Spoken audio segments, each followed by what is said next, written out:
Hey guys, welcome back to the channel. This is going to be kind of a tongue-in-cheek response to Mr. Mark Coffman, who is a friend of mine in the YouTube community, and he just made a video which I have to tell you, it kind of made me laugh, and it was talking about why he hated trappers. And so I just wanted to make one that's not in defensive trappers or not even to make a point that he is incorrect about trappers, because I love trappers. I'm going to share my trappers, and I hope you guys enjoy this. I'll go over my points of why I like them, and why they kind of have all of a sudden they've seemed to grown a lot in my collection. But we'll kind of go over them and some of their features and a couple of the different ones that are out there, and maybe bring up a few points that Mark had. But here, I guess we'll start with my first trapper, which is this beautiful case in amber jig bone. I really love this knife, and part of the reason that I love them is just they're just so, there's the historic value of them, but also these are just really super nice blades. I mean, here's a really nice clip point, and it's just really well done.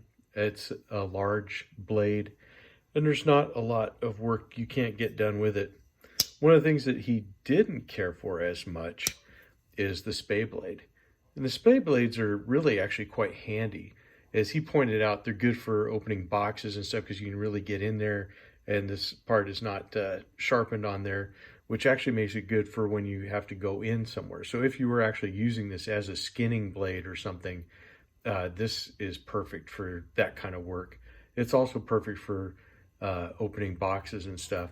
And it's actually a nice, thick blade also, as you can see here. I mean, it's nice and thick, and it's almost kind of a wedge shape.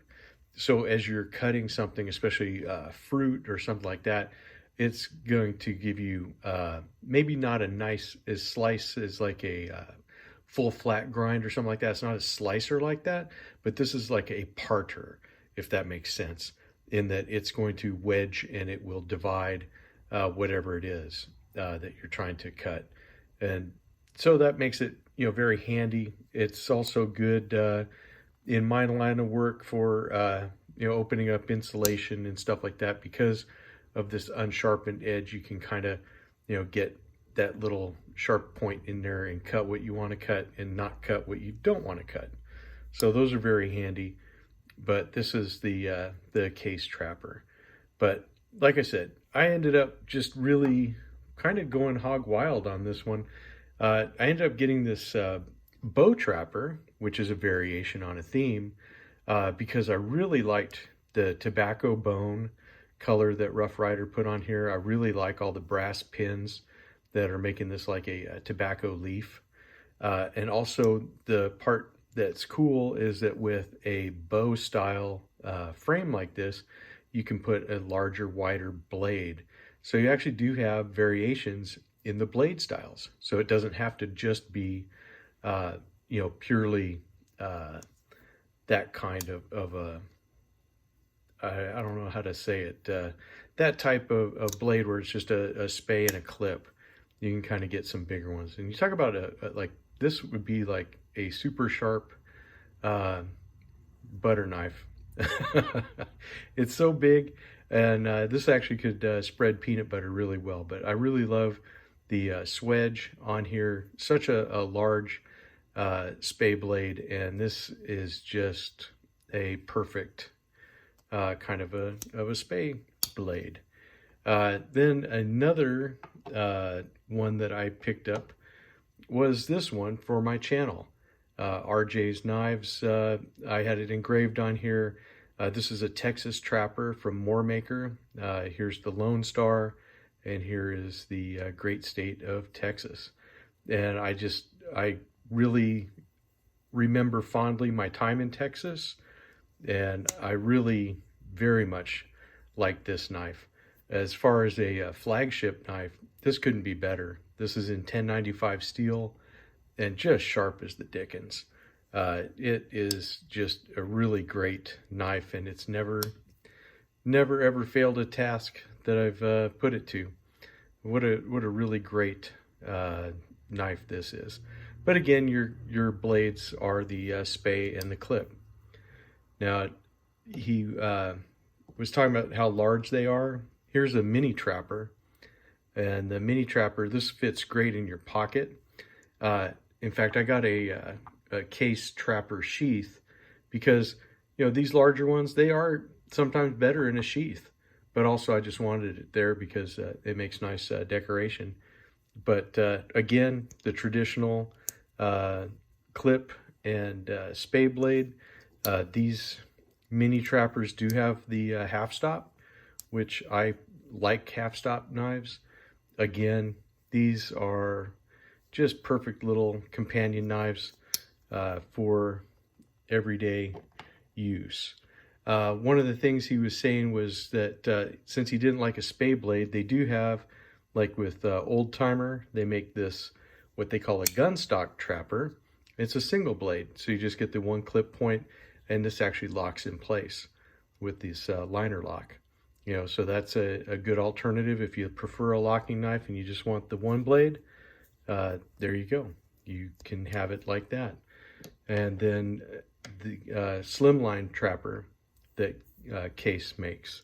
Again, these are really beautiful, elegant clip points in a small package. These are delightful. In fact, I'll be getting some more of these slimline trappers in the future because I just like them just so very much. This was actually the last trapper I got, and this is an Old Timer reproduction. And this one, again, with the clip point and the spay blade, but this one comes in at a really good price. This was part of that 2-knife set that you could get from Walmart for $20.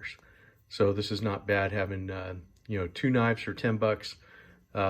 And basically, you know, you can get some of these really nice patterns to try if you prefer them, or if you don't, that's okay.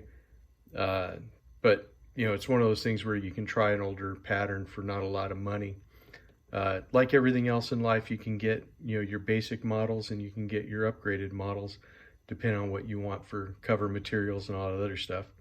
But I really liked the one that you had in your video, Mark. And as you can tell, I don't have one that has white bone covers like yours does.